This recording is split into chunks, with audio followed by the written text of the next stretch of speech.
Welkom by ons gids oor die gebruik van Microsoft Project vir die bestuur van taakafhanklikhede. In hierdie video sal ons ondersoek hoe om voorgangerdata in te voer, 'n belangrike stap om te verseker dat take korrek geskeduleer word en die projek se werkvloei akkuraat weerspieël. Om te begin, kry toegang tot die taakinligting deur die taak in die Gantt-kaart aansig of taakblad te kies.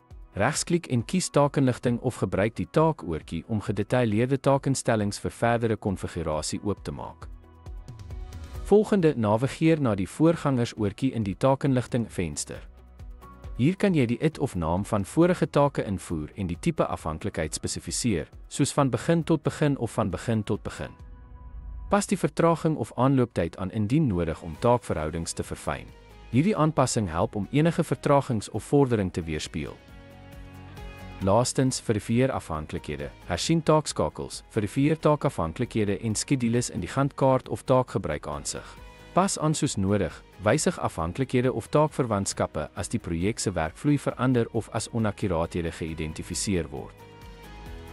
Ten slotte, die invoer van voorgangerdata in Microsoft Project vestig taakafhanklikhede en help om 'n akkurate projekskedule te skep. Behoorlike konfigurasie van voorgangerverhoudings is noodsaaklik om te verseker dat take in die korrekte volgorde voltooi word en om 'n realistiese projektydlyn te handhaaf.